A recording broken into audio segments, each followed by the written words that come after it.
Hello people, so we got finally episode 7 of Dragon Ball Heroes and the first official episode of the Universal Conflict Dawn of War arc in Dragon Ball Heroes, and this is obviously going to involve Universe 6, 7 and 11 according to the opening, and we got same song, different visuals, and what is funny to me is like it's pretty much visuals of the previews and the previous episode that we got. Either way, the one thing to note from this opening is they included Topo and Jiren, which kind of confirms their inclusion in this arc. So that's instant hype for us. So it starts off, I guess, on Beerus' home planet yet again with Zeno, Goku, and Vegeta saying adios because they used the transmission. No mention of CC Goku, but I'm pretty sure they mentioned something about. Oh, I'm pretty sure Goku will be okay. We know that for a fact. But what this does automatically, it shifts the focus over to Vegeta and Trunks because they're the only ones that can help this threat, and they get the word thanks to Fua, which randomly just shows up on Beerus' own planet. It seems like everybody's able to get to Beerus' own planet these days. Remember the days when it was just Goku and Vegeta? Yeah, that arc, it was Mai, which I find ironic because it starts exactly the same way the present planet started, with Mai finding a way to Beerus' own planet, warning them about Trunks being captured. In this case, it's Fua alerting Vegeta and future Trunks that, oh, Universe 6 is under attack from an unknown source. We know who it is. And the funny thing is that they mention that, oh, what happened to Champa? What happened to the guy, the destroyer of Universe 6? Apparently, they can't get in touch with him conveniently. And what I find ironic is Beerus is also off screen. So why the hell does he get? Is he still asleep? So I thought that was kind of funny. And I'm pretty sure Bardos is not nowhere to be found because I'm pretty sure she could handle this no problem. So conveniently, it's just left to the fighters of Universe 6 and company.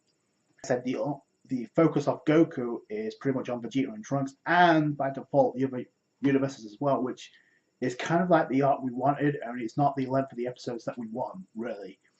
And this is exactly the arc we wanted after the Tournament of Power. Obviously, we got the Dragon Ball Super in the manga with Moro, which is a good start. But obviously, this is another arc that people wanted to see, with the focus being on other universes besides Universe 7, which it kind of is. Funny how the Trunks and Vegeta managed to make it in Universe 6. I'm pretty sure the Kaiosama, the Kaioshin managed to get them there. I just thought that was funny. Either way, we go over to Universe 6 and what looks to be the future timeline of Trunks' world, to be honest with you. It's very generic.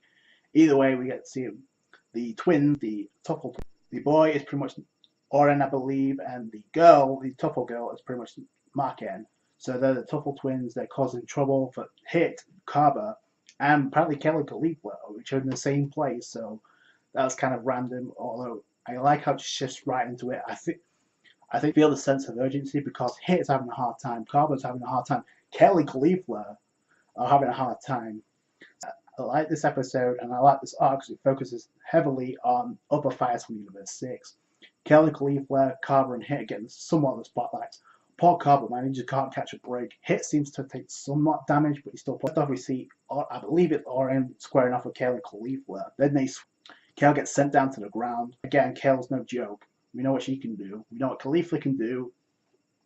Oren finds a way to break through the Hit's time skip, which only two people have done, Jiren and Goku. So that's on some heavy duty company there on the part of Oren. Marquez wait, and she's just teasing, like she's nonchalant about the whole thing. Oh, is this all you got? Is that all she's got, Kale? What a joke. So they're just having fun, not taking it seriously at all.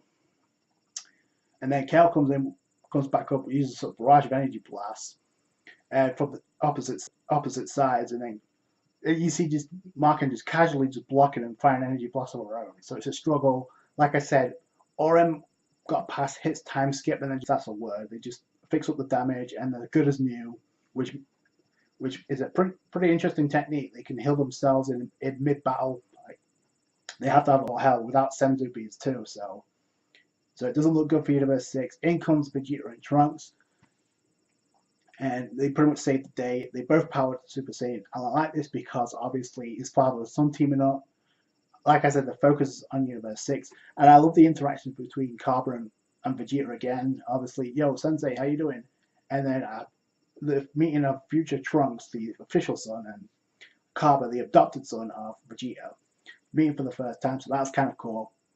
They both power to Super Saiyan, and then you have Marken and Oren about to do something crazy to, like, I guess, even up the playing field. What that is, I don't know. And you have you have Vegeta and Trunks as the main ones, staring these two twins down, and they seem pretty confident. They can, whatever technique they've got in store can handle it. Which I like this because this gives a reason for Kale Khalifa to fuse later on, because we know she's gonna at some point gonna fuse to go up against as Kefla to go up against Fuse Mazu. We saw him in this episode, but he wasn't part of this fight. So, and he was going to get involved once he saw Vegeta and Trunks got involved. Like, oh, he's pretty salty about that because I got some unfinished business to take care of. And Heart's the main, I guess, the main antagonist of this group is like, nope, you're not going anywhere. We need to make sure the Omni King's destroyed first. So sit tight, sit tight. So that was kind of fun. And the vibes that I got is like, I think Hearts is not only the leader, but also way more powerful than Zamasu, because if Zamasu wanted to get out of there, he could have. So, and I believe there's another girl by the name of Carmen, so we don't really know much about her. We've seen the twins in action. So I'm really curious to see what these guys got. Like I said, the vibes that I got, I think Hearts is way more stronger than Zamasu. And this is something that I mentioned in the previous Dragon Ball Heroes videos. Like, this is not a bad nation. Having someone like Zamasu returning Dragon Ball Heroes, but having new characters mixed into the mix, I thought it was like interesting concept. Like I said, I wish Dragon Ball Super would do that at some point, and they can make it work. Obviously, the episodes aren't as long as we want them to be, but there is some potential there. And like I said, Jiren and Toppo, according to the opening, are a part of this arc too. So at some point, they have to make a move.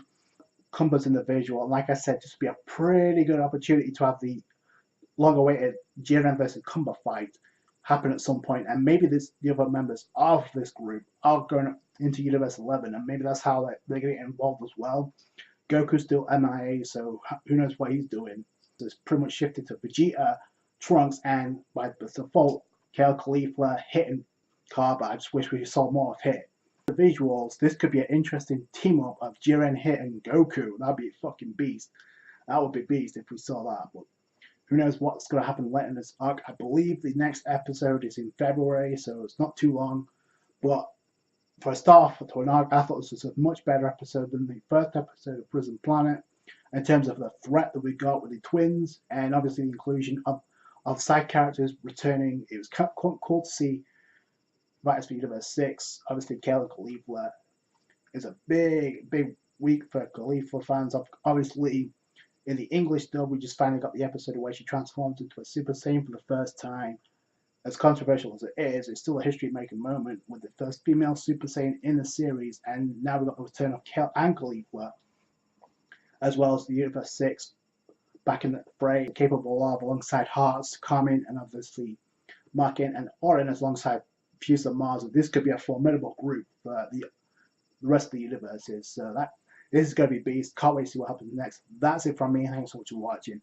Like this review if you did. Subscribe to the channel for more Dragon Ball Heroes. Catch you guys later. Bye.